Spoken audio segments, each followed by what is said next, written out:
queridos hermanos. Y voy a dejar ya el tiempo de la predicación a nuestro hermano que va a estar exponiendo la palabra este día.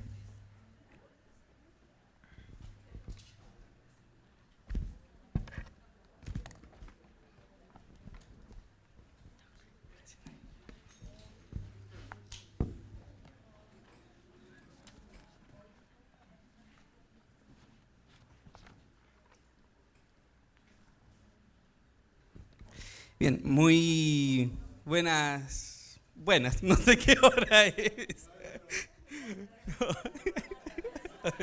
Buenas tardes, hermanos.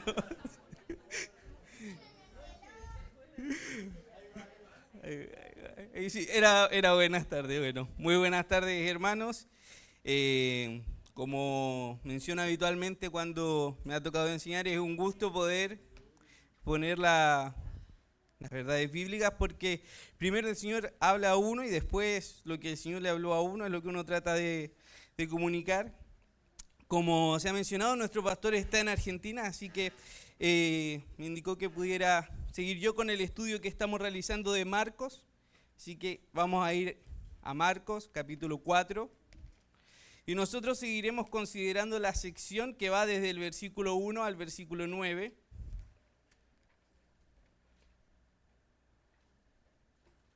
No sé si vamos a Marcos capítulo 4, del versículo 1 al 9, seguimos en la parábola del sembrador.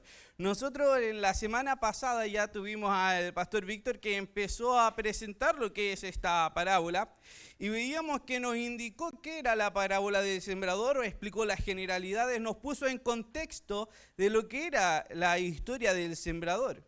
Y veíamos que no es como uno lo piensa, que es una persona tirando semillas al voleo, a cualquier lado, sino que es un sembrador y es un experto en lo que es el sembrar. Y que luego que está arado, luego de que está preparada la tierra, empieza a sembrar. Por eso creo que el Señor Jesús hizo énfasis en que el sembrador salió a sembrar. Ahora, uno dice que es redundante, ¿no? El sembrador debiera ir a sembrar. Pero no es tan redundante porque está hablando que es alguien que sabe, alguien que conoce. Y esa persona que conoce va a ir a arrojar las semillas. Y nos ponía en ese contexto el pastor y nos graficaba a través de la parábola lo que era el sembrador. Y veíamos las figuras y el pastor andaba con el bolsito, no sé si se acuerda ese morralcito, y nos mostraba la figura del sembrador, cómo es que iba arrojando la semilla. Por lo tanto, nosotros no nos remitiremos a eso. Ya el pastor nos contextualizó, ya sabemos qué tiene que ver con el sembrador, qué es lo que está haciendo. Tampoco nos centraremos nosotros en las tierras, porque ahí la explicación viene del versículo 10 hacia adelante. Nosotros nos centraremos en la semilla. Vamos a considerar del versículo al 9 y nos estaremos pensando y considerando esta figura de la semilla, y además consideraremos por qué está hablando en parábolas Cristo. Entonces, primero nos centraremos en la parábola, la recordaremos, vamos a reflexionar algunas cosas sobre ella, y luego nos vamos a centrar nosotros en la figura de la semilla. Pero antes de ir a eso, vamos a pedir la dirección del Señor. Padre Celestial, gracias porque usted es bondadoso y misericordioso. Gracias porque en su palabra vemos que la exposición de su palabra alumbra, que su palabra convierte el alma, que es gozo, Señor, para el que la oye, para el que abre su ley. Rogamos, Señor, que esa descripción que aparece en su palabra la podamos vivenciar hoy, que sea luz a nuestras vidas, gozo para el alma, y que la transforme, Señor, para su gloria y para sus múltiples propósitos. Señor, rogamos que usted nos ayude a estar atento y con un corazón acepto delante de usted.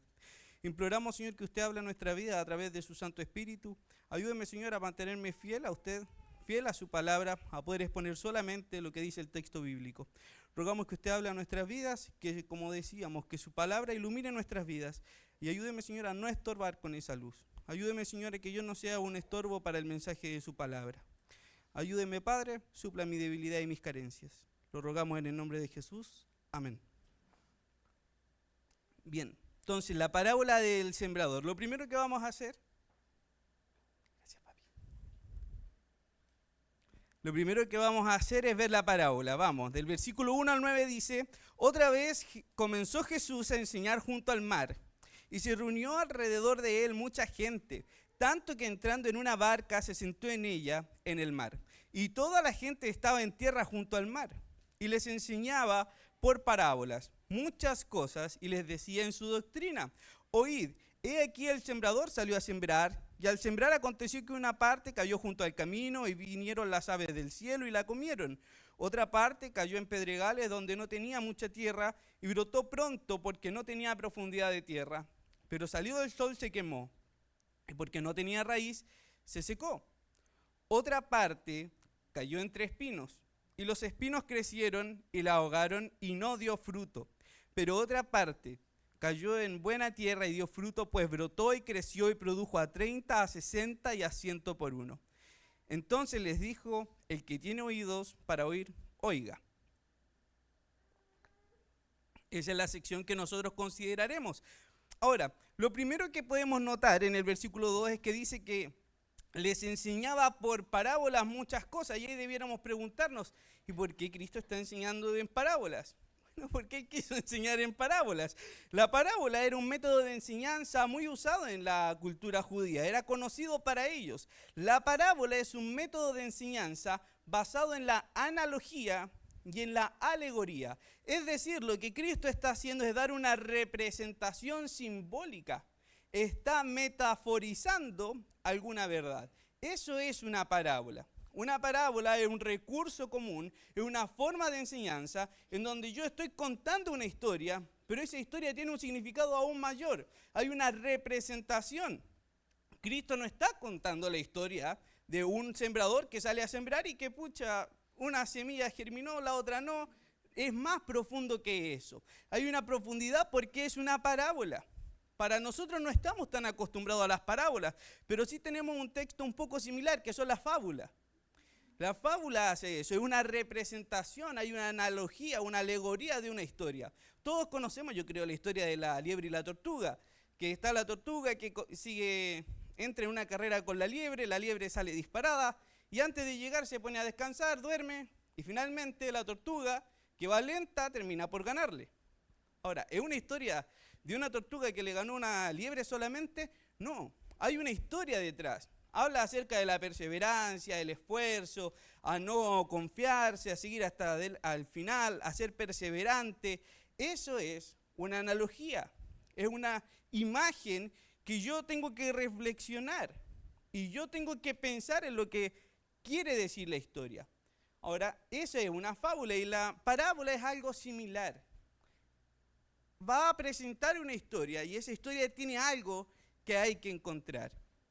Y Cristo mismo va a dar después las respuestas. Ahora, en la misma parábola nosotros tenemos por lo menos 4 secciones.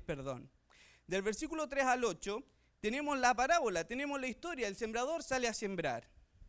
El versículo 2 nos va a decir el contenido, ¿de qué está hablando Cristo? ¿Qué está escondido en esta parábola? El versículo 2 dice: y le enseñaba por parábolas muchas cosas y les decía en su doctrina.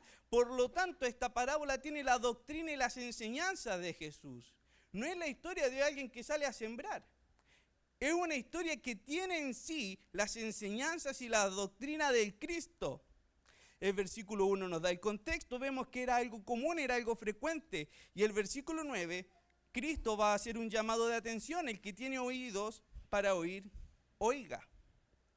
Entonces ahí tenemos las secciones. Primero tenemos el contexto, Jesús enseñando. ¿Qué va a enseñar? Ahí tenemos el versículo 2. Va a enseñar su mensaje, su doctrina. Del versículo 3 al 8 tenemos cómo lo va a hacer, por medio de esta parábola. Y en el versículo 9 hay un llamado de atención. Entonces les dijo: el que tiene oídos para oír, oiga. Y es un mensaje que también llega a nosotros porque vamos a estudiar esta parábola. Ahora, ¿qué quiere decir el que tiene oídos para oír, oiga? Todos tenemos oídos acá, entonces es un llamado a todos nosotros. ¿Pero a qué? A oír, a hacer un esfuerzo. Como dijimos, la parábola es un mensaje que está metaforizado a alegoría, es una imagen que yo tengo que reflexionar para llegar a entender su contenido. Entonces, está diciendo: hagamos ese esfuerzo, hay que mirar con atención es más que, escuché que estaba hablando el maestro, no es dedicar atención a hacer un esfuerzo. Y ese esfuerzo debe estar acompañado de un discernimiento espiritual. Lo que está diciendo es que el mensaje que está dando en la parábola es un mensaje profundo y es un mensaje que requiere de toda mi atención, pero todo mi esfuerzo que yo pueda hacer va a ser innecesario si no está acompañado, o infructífero, si no está acompañado de lo que es la obra del Espíritu Santo. Por lo tanto, cuando dice el que tiene oídos para oír, oiga, está haciendo un llamado doble. Primero a esforzarnos, pero segundo a discernir lo espiritual. Veamos primero a los Corintios 2. Primero a los Corintios, capítulo 2, el versículo 10. Primero a los Corintios 2, el versículo 10 dice: pero Dios nos las reveló a nosotros por el Espíritu, porque el Espíritu todo lo escudriña, aún lo profundo de Dios. Porque ¿quién de los hombres sabe las cosas del hombre, sino el Espíritu del hombre que está en él? Así tampoco nadie conoció las cosas de Dios, sino el Espíritu de Dios. Y nosotros no hemos recibido el Espíritu del mundo, sino el Espíritu que proviene de Dios, para que sepamos lo que Dios nos ha concedido. Lo cual también hablamos, no con palabras enseñadas por sabiduría humana, sino con las que enseña el Espíritu, acomodando lo espiritual a lo espiritual. Pero el hombre natural no percibe las cosas que son del Espíritu de Dios, porque para él son locura.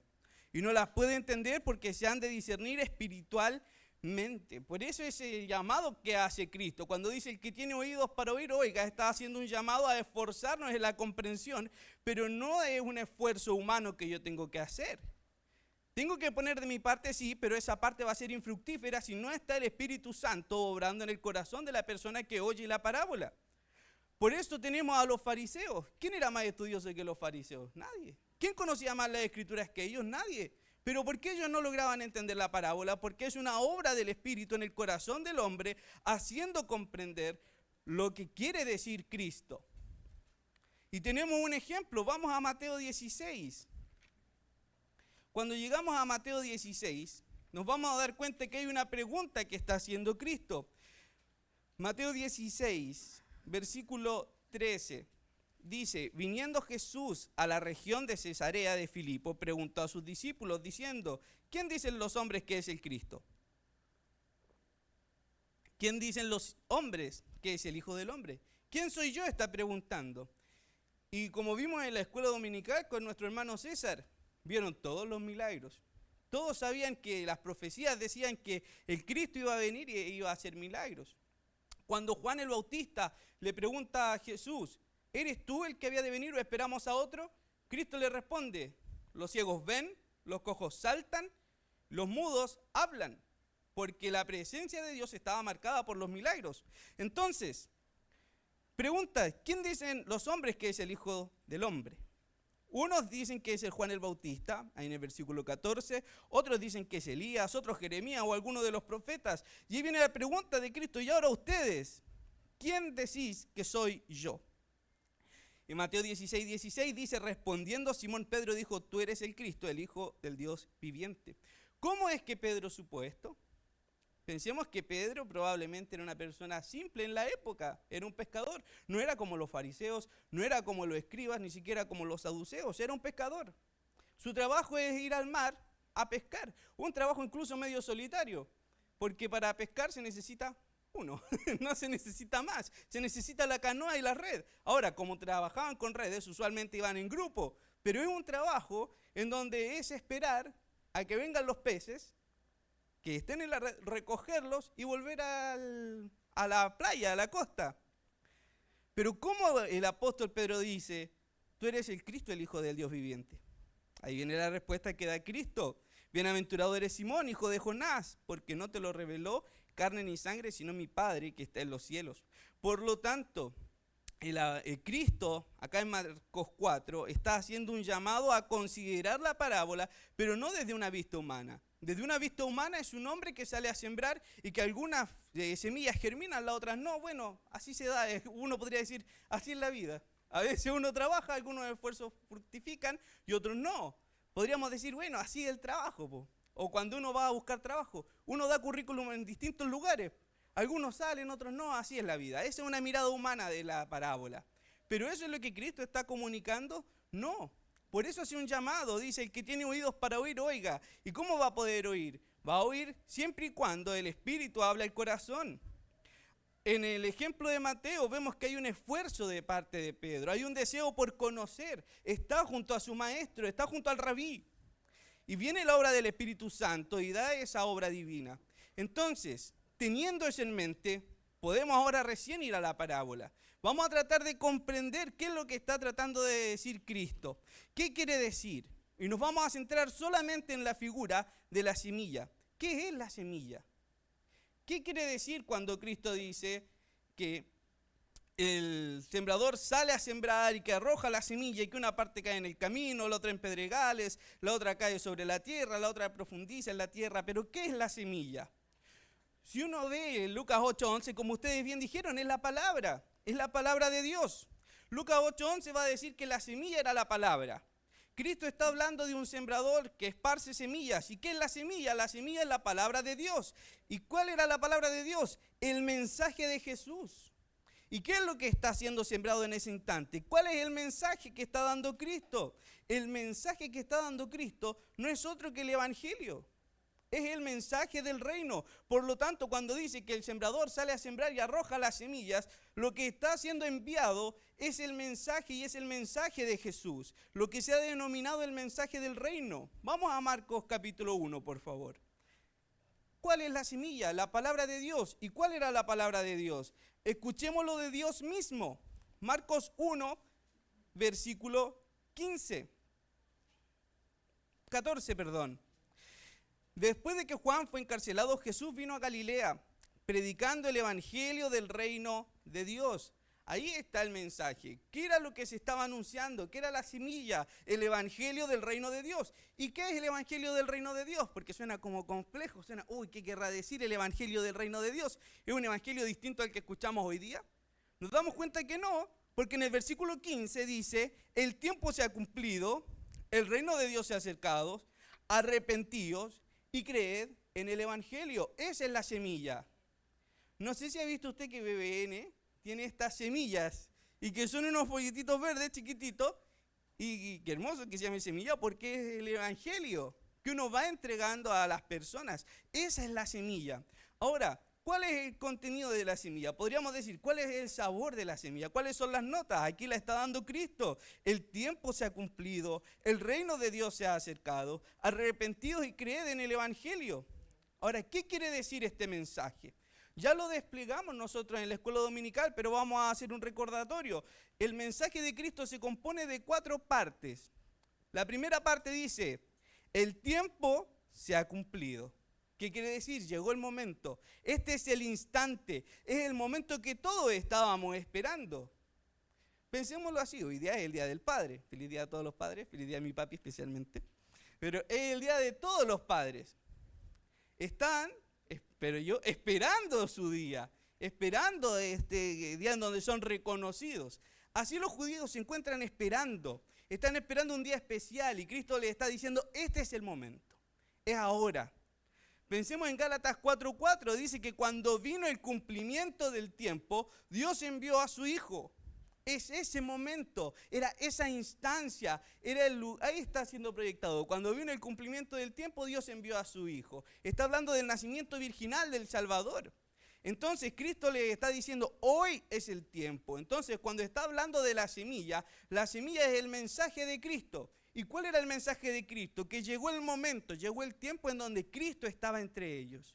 La segunda parte dice, el tiempo se ha cumplido, ya lo vimos la primera parte, y la segunda, y el reino de Dios se ha acercado. ¿Qué quiere decir? Quiere decir que el reino de Dios está mucho más cerca. Nosotros no podíamos ir del reino de Dios. Entonces, ¿qué hace el reino? El reino se acerca a nosotros. ¿Y cómo se acerca? Se acerca en la figura del rey mismo. El rey está entre ellos. Por lo tanto, el reino está cerca. Vayamos por favor a Mateo 2. Cuando vamos a Mateo 2 nos encontramos con el nacimiento de Cristo. Y notamos que todos van a ver al Salvador. Todos van a ver a Jesús. van a ver su nacimiento, y entre ellos están los magos del oriente. Y los magos del oriente, dice en el versículo 1 del capítulo 2, cuando Jesús nació en Belén de Judea, en días del rey Herodes, vinieron del oriente a Jerusalén unos magos, unos sabios, diciendo, ¿dónde está el rey de los judíos que ha nacido? Porque su estrella hemos visto en el oriente y venimos a adorarle. El mensaje de Cristo es que el tiempo se cumplió, el rey está entre ustedes. Ahora está el rey. Es el momento de creer. Ese es el anunciamiento del reino. Por eso dice, el reino se ha acercado porque el rey está entre ustedes. Es como cuando viene un embajador. O cuando viene, por ejemplo, la realeza. Cuando viene, por ejemplo, el rey de España. ¿Quién es el rey de España ahora? Perdón, Felipe. Ya tenemos. Cuando viene el rey Felipe, es lo más cerca que algunos vamos a estar de España. Porque está el rey del mismo país, acá. Entonces, ahora era el momento en donde más cerca iban a estar del reino, porque estaba el rey mismo entre ellos. De hecho, vamos por favor a Juan 18. Juan 18, versículo 33. Cristo hablando frente a Pilato. En Juan 18, 33 dice, entonces Pilato volvió a entrar en el pretorio y llamó a Jesús y le dijo, ¿eres tú el rey de los judíos? Jesús le respondió, ¿dices tú esto por ti mismo o te lo han dicho otros de mí? Pilato le respondió, ¿soy yo acaso judío? Tu nación y los principales sacerdotes te han entregado a mí. ¿Qué has hecho? Y en el versículo 36 respondió Jesús, mi reino no es de este mundo. Si mi reino fuera de este mundo, mis servidores pelearían para que yo no fuera entregado a los judíos, pero mi reino no es de aquí. Entonces está el rey entre ellos, el rey mismo, el rey estaba ahí. Ahora, no era el rey como ellos lo esperaban, porque ellos querían al rey que viniera con su vestido elegante, que viniera sobre un caballo blanco, que viniera a poner en su lugar, en ese caso, el imperio romano, y que ejerciera dominio, justicia y juicio. ¿Eso va a pasar? Sí. Pero más adelante va a pasar en el Apocalipsis. Vemos que viene Cristo descendiendo en un caballo blanco que tiene un nombre escrito que ninguno conoce sino el mismo, que es Rey de Reyes y Señor de Señores. Entonces viene esa figura. Pero ahí Cristo no vino de esa forma. Pero él sigue siendo el Rey. Ahora vamos por favor a Colosenses 1. ¿Y cómo sabemos que el reino se ha acercado? El reinado de Cristo no se caracterizó por venir con gran pompa. De hecho, nació en un pesebre. No está caracterizado porque vino y que era seguido y tenía mucha plata y lleno de lujos. ¿Por qué se caracterizó el reino de Cristo? Está ahí en Colosenses capítulo 1, versículo 9. Colosenses 1, versículo 9, dice, por lo cual también nosotros desde el día que oímos no cesamos de orar por vosotros y de pedir que seáis llenos del conocimiento de su voluntad en toda sabiduría e inteligencia espiritual, para que andéis como es digno del Señor, agradándole en todo y llevando fruto en toda buena obra. Sí, y llevar fruto en toda buena obra. Y creciendo en el conocimiento de Dios, fortalecidos con todo poder conforme a la potencia de su gloria, para toda paciencia y longanimidad, con gozo, dando gracias al Padre que nos hizo aptos para participar de la herencia de los santos en luz. Y nota el versículo 13, el cual nos ha librado de la potestad de las tinieblas, es decir, nos libró del dominio de las tinieblas de las que estábamos, y como dice ahí el versículo, y nos ha trasladado al reino de su amado Hijo, en quien tenemos redención por su sangre, el perdón de pecados. Entonces, ¿el rey está entre ellos? Sí. ¿Y está el reino presente? Por supuesto, pero está a un nivel espiritual, llevando a las almas del dominio del infierno, del dominio de las tinieblas y llevándolas al dominio del reino de Cristo Jesús. Es lo que nuestro hermano César ha explicado hoy día en la escuela dominical. Es el milagro más grande que puede haber, un muerto que es resucitado. Nosotros que estamos muertos en delitos y pecados, que somos transformados ahora en seres vivos para Cristo. Es ese milagro, eso es lo que está haciendo el reino. Por eso Cristo les dice, este es el momento en el que el rey está ejerciendo autoridad en un plano espiritual, trayendo a estos presos y cautivos a sus dominios. Entonces, al mencionar eso, viene la tercera parte. Volvamos allá a Marcos 1.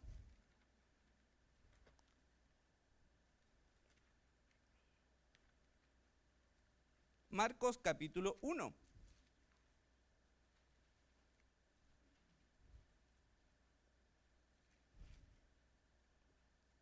Versículo 15. Estamos viendo que es la semilla, ya vimos que es la palabra de Dios. ¿Y cuál era el mensaje de Cristo? El tiempo se ha cumplido, el reino de Dios se ha acercado. ¿Y qué toca ahora hacer? Arrepentirse. Arrepentirse. Ese es el llamado que está haciendo Cristo, esa es la semilla que está siendo esparcido en esa época, ese es el mensaje que se está arrojando. El reino de los cielos se ha acercado, arrepiéntanse. Y como veíamos por Efesios 4, si usted mira Efesios 4, versículo 17 y después del versículo 22 al 24, notamos que el arrepentimiento no es solamente un cambio de conducta moral. No es solamente el que robaba ya deja de robar. Es que hay una conversión a nivel espiritual, la persona se vuelve a Cristo y ahí recién puede cambiar su conducta. Nosotros los creyentes cometemos un error cuando llamamos al arrepentimiento, cuando nosotros ya predicamos el mensaje de salvación. Porque conocemos a alguien que está lleno de pecados y pareciera que primero le queremos quitar los pecados y luego presentarle a Cristo. El orden es totalmente distinto. Primero le presento a Cristo y después va a poder ser librado de todos sus pecados. ¿Cómo puede un ebrio dejar de beber? Si está preso de ese vicio. ¿Puede hacerlo en sus fuerzas? No. Solamente la obra regeneradora de Cristo puede hacer eso. Por lo tanto, lo que está diciendo Cristo es: el rey está entre ustedes, está predicándose el mensaje de salvación. Ahora ustedes entonces vuélvanse a Cristo. Reconozcan que Cristo es el que está entre ustedes. Crean en el Evangelio. Y ahí están las cuatro cosas. Primero, es el momento que Dios ha designado. Segundo, es el tiempo en el que el reino está cerca. Tercero, arrepiéntanse. Y cuarto, creed en el Evangelio. Crean esta buena noticia. Ese es el mensaje que se estaba llevando a cabo, el mensaje que se está predicando. Crean esta buena nueva. Y nosotros la semana pasada lo veíamos en la escuela dominical y veíamos cómo allá en Lucas 2, del versículo 8 al 14, tenemos que los pastores estaban guardando las vigilias de la noche.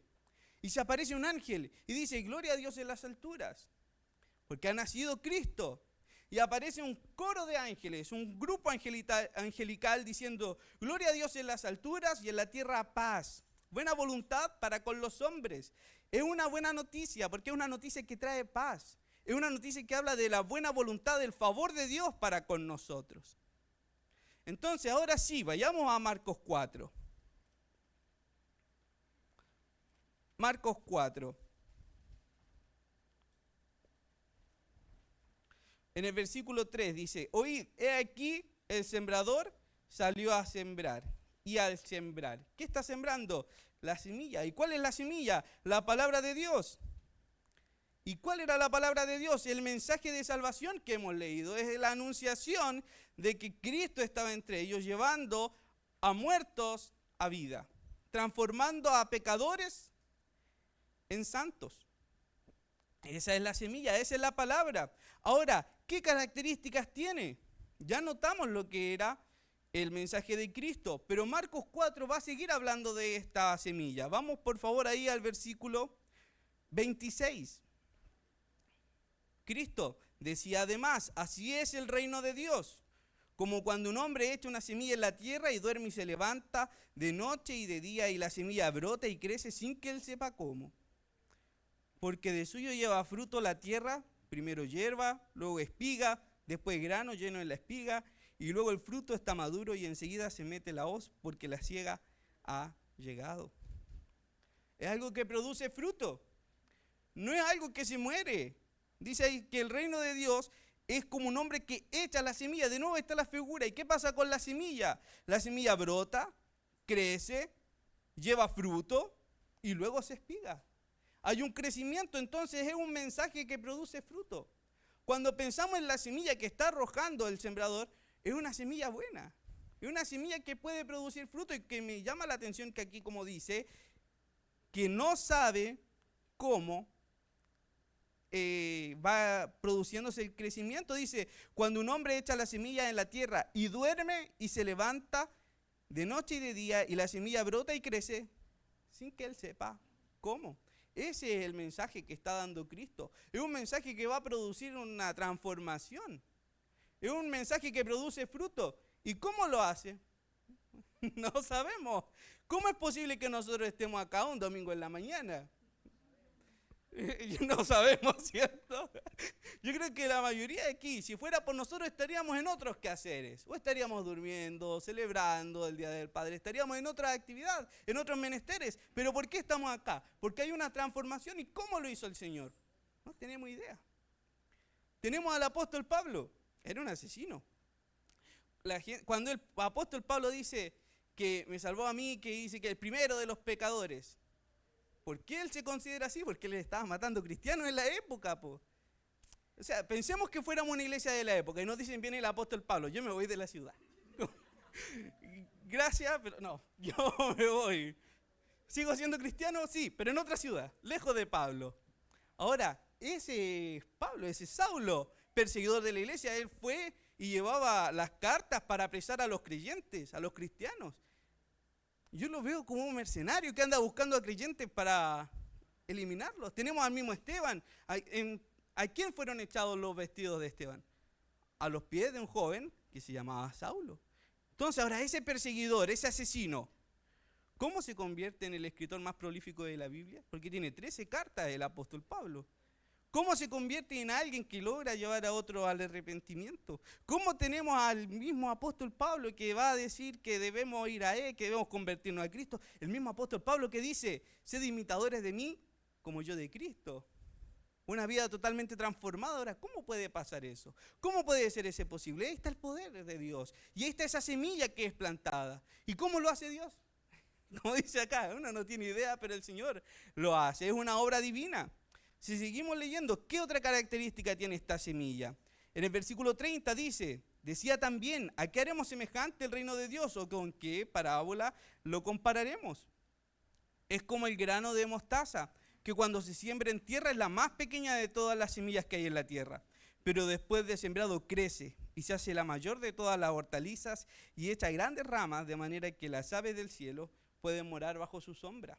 Así funciona el Evangelio. Es algo que crece tanto en la vida de la persona que no solamente es de beneficio para el creyente, sino que es beneficio para otros.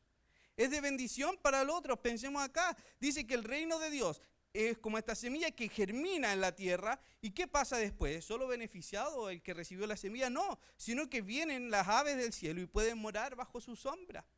Hay otros que son beneficiados con lo que es la semilla. Entonces, ¿qué es la semilla? Es el mensaje de Cristo. ¿Y cuál era el mensaje de Cristo? Es el momento.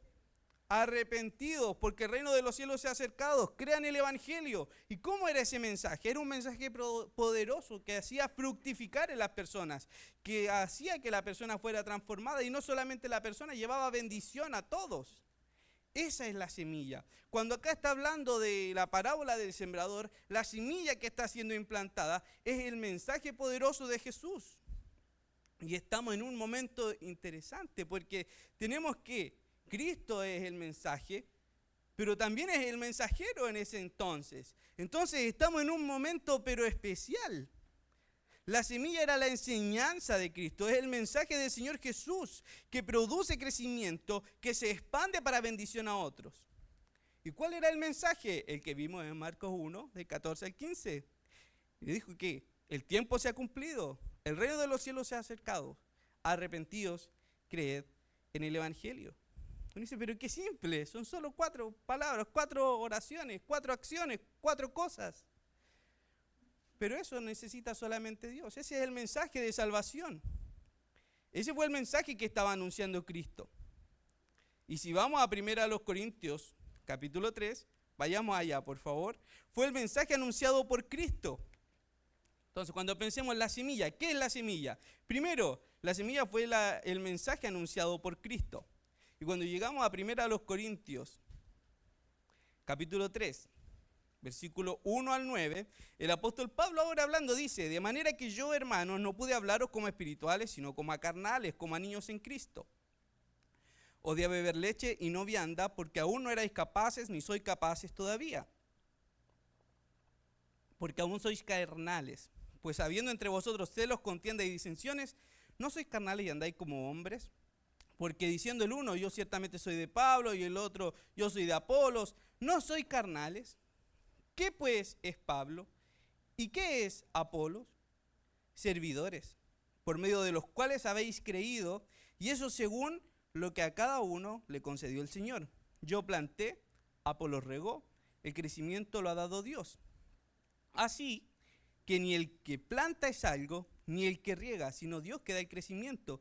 Y el que planta y el que riega son una misma cosa, aunque cada uno recibirá su recompensa conforme a su labor, porque nosotros somos colaboradores suyos y vosotros sois labranza de Dios, edificio de Dios.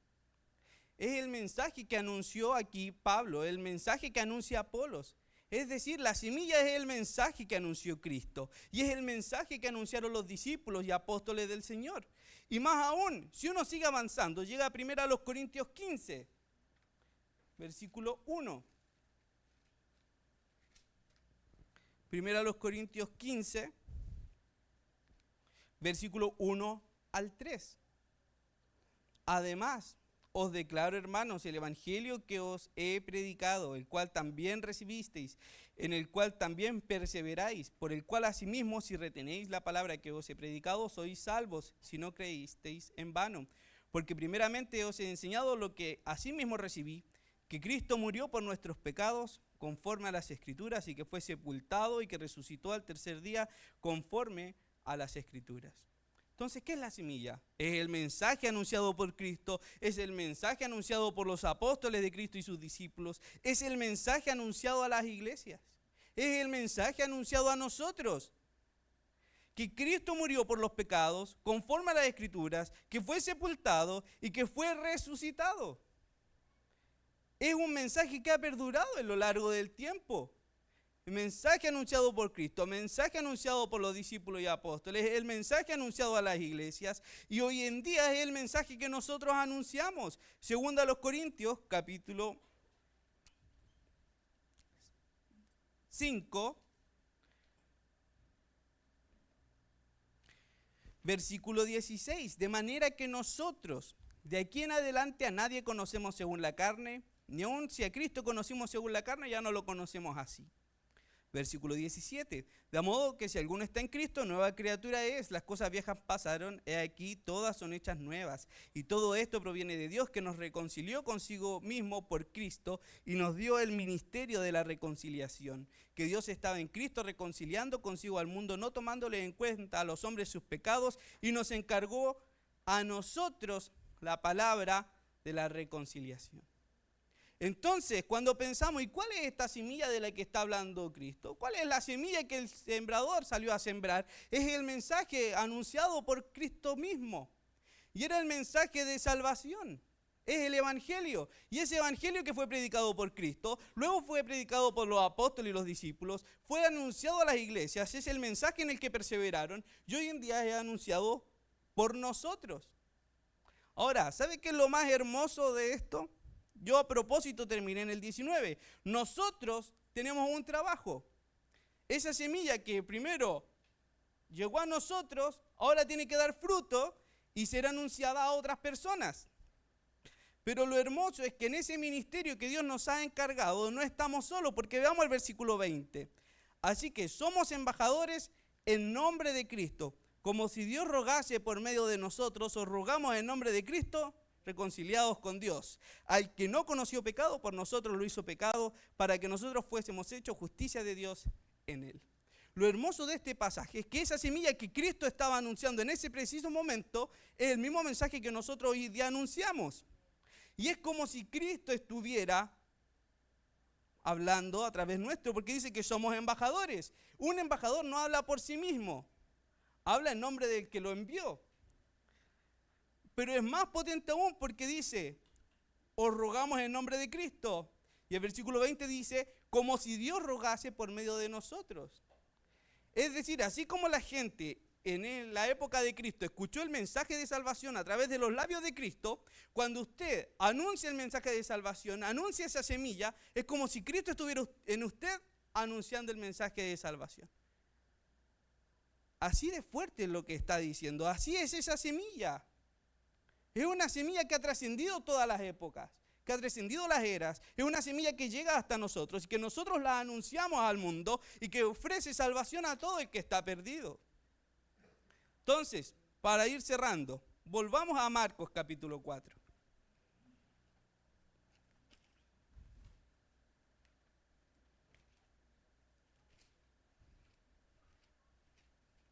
Marcos 4.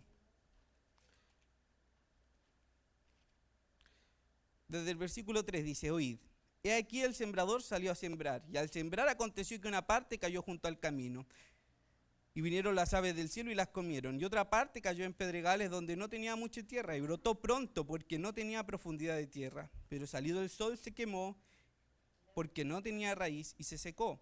Versículo 7, otra parte cayó entre espinos, y los espinos crecieron y la ahogaron, y no dio fruto. Pero otra parte cayó en buena tierra y dio fruto, pues brotó y creció y produjo a 30, 60 y a 100 por uno. Entonces les dijo, el que tiene oídos para oír, oiga.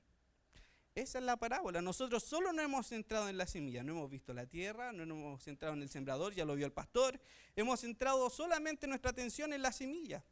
Y considerando lo visto, podemos decir que esta semilla que el sembrador sale a sembrar es el mensaje del reino, anunciado por Cristo, y en Cristo. Es un mensaje que trae fruto y bendición, un mensaje que ha llegado a nosotros y que no se detendrá, pues no puede ser detenido. Esa es la semilla. El sembrador salió a sembrar y esparció las semillas que son las buenas nuevas de salvación. Como vimos, el trabajo de la iglesia sigue siendo el mismo. ¿Qué estás haciendo con la semilla que tienes en ti?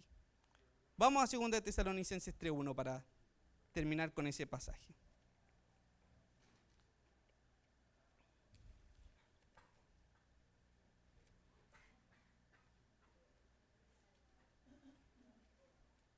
Segunda Tesalonicenses, capítulo 3, versículo 1. ¿Qué pasa ahora con la semilla?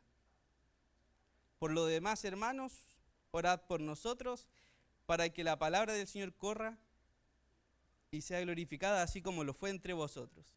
Tiene que seguir corriendo esa semilla. ¿Qué estamos haciendo con la semilla nosotros?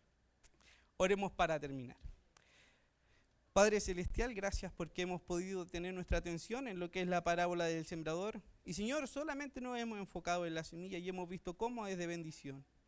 Cómo es una semilla preciosa, Señor, que anuncia el mensaje de salvación, el arrepentimiento, la venida del reino, el perdón de pecados. Gracias porque es una noticia de paz, porque en esa noticia, Señor, se ha dado la paz entre usted y los hombres.